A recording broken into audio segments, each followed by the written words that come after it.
Hi friends, good morning. మొన్న నుంచి ఎన్ని గంటల డ్యూటీ? నార్మల్గా అంతే కదా. నార్మల్గా ఈద్ ఉన్నప్పుడు 10 గంటల డ్యూటీ. ఇంత మొదలు 4 గంటల ముందు 14 గంటలు 14 గంటలన్నర. కానీ ఇప్పుడు పొద్దుగాల 8 నుంచి రాత్రి 12 ఇలా ఎగిరిపోతుంది. ఇవేం జాబ్, ఏం లెక్కలు.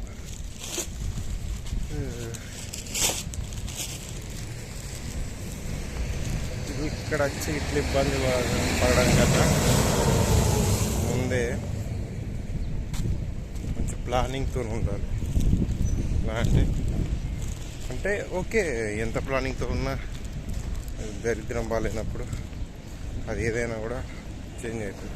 కానీ ఫస్ట్ మన లైఫ్ అనేది ఏ రకంగా ఉండాలి, స్టడీస్ ఏ రకంగా ఉండాలి, ఒక జాబ్ ఏ రకంగా ఉండాలి అంటే మనం ఏ రకంగా ఏది చేస్తే బెటర్ అనేది ముందు ప్రీ ప్లాన్గా మంచిగా ఒక అనలైజ్ చేయాలి.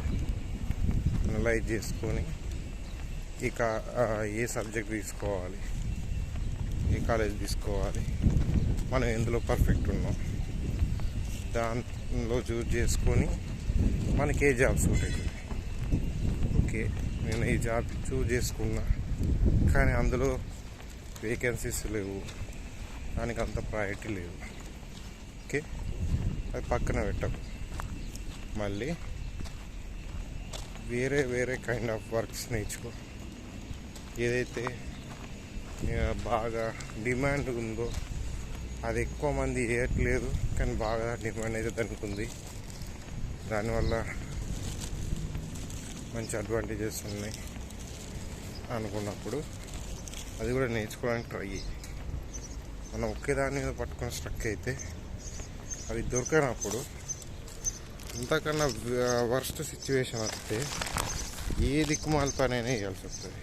ఇక్కడ మంచిగా పని చీపు చూస్తున్నా అని కాదు, ఆ సిచ్యువేషన్ని ఎవడైతే నువ్వు వర్క్ చేస్తావో అక్కడ అడ్వాంటేజ్గా తీసుకుంటావు అన్నట్టు. బై మిస్టేక్లను నార్మల్గాను నాది ప్రొఫెషన్ కాదు ఆయన ఎడ చెప్తున్నా తప్పట్లేదు అని బై మిస్టేక్ లేదో ఫ్రస్ట్రేషన్లో ఎవరికైనా ఇప్పినాం అనుకో, వాడిని ఇన్నిగా అడ్వాంటేజ్గా తీసుకొని రాకుతారు. ఏదైనా వాడనే కాదు, కొలీగ్స్ కానీ ఇంకెవడైనా కానీ అంటే వీనికి నచ్చలేదు, మేబీ వీనికి చేస్తలేదు అంటే వానికి అర్థమవుతుంది.